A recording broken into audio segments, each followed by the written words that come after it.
मेरा जो परिवार है, हमारा जो इनहेरिटेंस है शिमला का, 100 साल से ऊपर 1920 से लेकर हम यहाँ ही टूटीकंडी में रह रहे हैं। जो हमारे बुजुर्ग रहते थे तब हम भी उन्हीं के साथ रहते थे। तो हमें तो अब इतना आश्चर्य हो रहा है कि जो जहाँ वीआईपी का जो ट्रीटमेंट है वो लोगों को मिलना चाहिए था, गाड़ियों को नहीं मिलना चाहिए था। और किसी भी गाड़ी को कभी भी, ये जो सारा छोटा शिमला से समरील तक और संजौली तक ये ग्रीन ग्रीन सड़कें कही जाती थी, जिसमें लोग पैदल ही चलते थे, गाड़ियों का नामो निशान नहीं होता था। पहले कभी भी नहीं होता, सब पैदल चलते थे।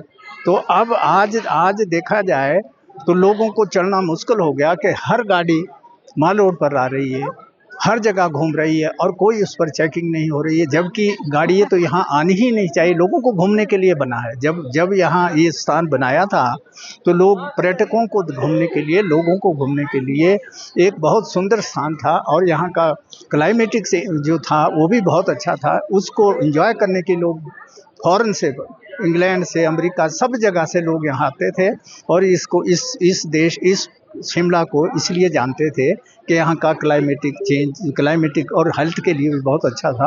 और अब तो पोल्यूशन हो गया, गाड़ी हर जगह जा रही है, जिसको कि इनको इन वीआईपी या के नाम से गाड़ी इन माल रोडों पर नहीं चलानी चाहिए। अब ग्रेस को तो डाउन कर ही दिया है। क्यों? मतलब डाउन इसलिए किया कि जब लोग यहाँ, पहले तो गाड़ियों की तरफ देखते नहीं थे लोग, अब गाड़ियों में ही आना चाह रहे हैं सब के सब, कि माल रोड आना है तब भी गाड़ी में आना है, कहीं जहाँ नहीं जा, रिस्ट्रिक्ट एरिया वहाँ भी गाड़ी में जाना है। तो इन चीज़ों को तो लोग तो आहत ही हो रहे हैं कि मतलब चलना तो भूल गए हुए। और चलना ना चलने का मतलब है कि सैकड़ों बीमारियाँ लोगों में आ चुकी है।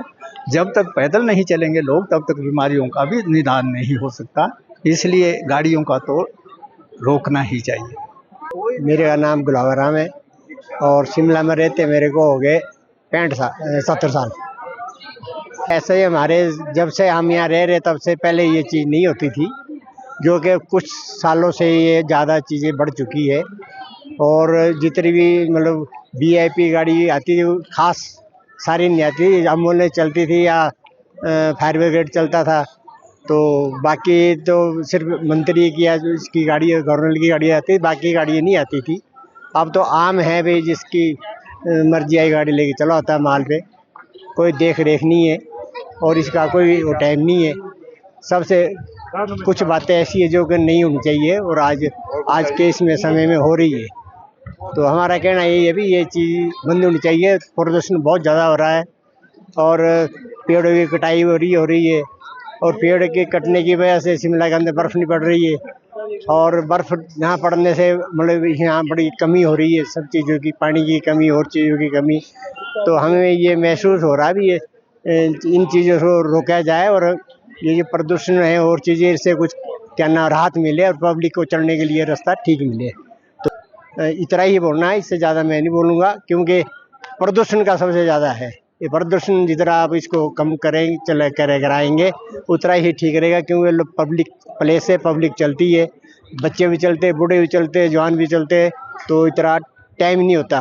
तो इसको प्रदूषण, गाड़ियाँ आ रही जा रही, लोगों को चलना आना बड़ा मुश्किल रहता है। जहाँ तक शिमला की प्राइम लोकेशन रिज रोड और माल रोड, यहाँ किसी भी गाड़ी की कोई भी अनुमति नहीं होती थी। अगर नगर निगम की भी गाड़ियाँ तो रात के 8 बजे के बाद और सुबह के 8 बजे तक जाती थी, कोई कूड़े वाली है या पानी वाली है। और सिर्फ एम्बुलेंस जो यहाँ से जाती है, और एम्बुलेंस के अलावा और गाड़ी कोई अलाउ नहीं होती थी, या कभी फायर ब्रिगेड का हो, कहीं अगजनी की दुर्घटना हो। आज के दिन अगर हम देखें तो यहाँ तो वीआईपी के नाम से स्टिकर लगा होता, गाड़ियाँ सारी इधर से माल रोड पे, लिफ्ट तक माल रोड पे, और उधर से तार घर से आगे, और कई बार तो यहाँ से हमने क्रॉस होते भी देखा है रिज से। तो ऐसी गाड़ियाँ भी आती है, ना उन पे वीआईपी का स्टिकर है ना कुछ और है। तो इससे क्या हो रहा कि ये एक पर्यटक स्थल है, यहाँ का संदेश गलत जाता है, विश्व भर से लोग यहाँ घूमने आते हैं।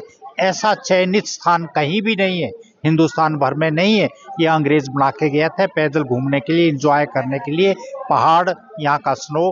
लेकिन अब यहाँ पॉल्यूशन इतना हो गया गाड़ियों से, इसलिए इस पे रोक लगनी चाहिए। यहाँ अब ऐसा है कि जनता टाइम, जब जनता सरकार थी सेंट्रल गवर्नमेंट में, तो वहाँ के तत्कालीन हेल्थ मिनिस्टर राजनारायण यहाँ बिना अनुमति से रिज पे आए थे। तो भारत सरकार ने उन पर एक्शन लेते हुए उनसे अपना मंत्री पद भी छीना गया था। तो इतने स्ट्रिक्ट होते थे, लेकिन आजकल ऐसा कुछ नहीं, विधायकों की भी गाड़ियाँ आती है और भी आती है, कोई एक्शन नहीं होता है। ये भी गलत है, नहीं आनी चाहिए ऐसी गाड़ियाँ और सुरक्षित नहीं है, खासकर हम स्थानीय लोग अगर ऐसी गाड़ियाँ आती है आए दिन दुर्घटनाएं होती है।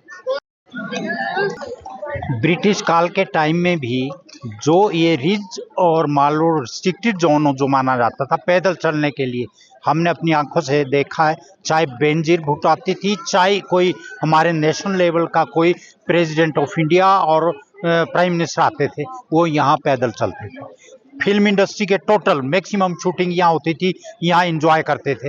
लेकिन आज ऐसा है कि यहाँ बहुत वीआईपी के नाम से गाड़ी चलती है और उस वजह से हम सुरक्षित नहीं है। ब्रिटिश काल में एक चीज़ और है, चाहे जिन्ना की बात करो आप, जवाहरलाल नेहरू की बात करो आप, इंदिरा गांधी की बात करो आप, ये सब यहाँ पर 3 व्हीलर जो मैनुअल चलते थे, वो इनका लिंक यहाँ से लेके रिज और माल रोड से रेलवे स्टेशन तक मैनुअल ही चलते थे, इसलिए कि पॉल्यूशन ना हो और स्नोफॉल भी होता था, ग्रीनरी होती थी। अब सारे पेड़ भी कट गए और इतनी गाड़ियाँ चल गई रिस्ट्रिक्टेड रोड पे बिना परमिट से, हम भी सुरक्षित नहीं है और अब पॉल्यूशन हो रहा है और बर्फ भी गिर नहीं रही है। टूरिस्ट को भी यहाँ कुछ नया देखने को नहीं मिल रहा है।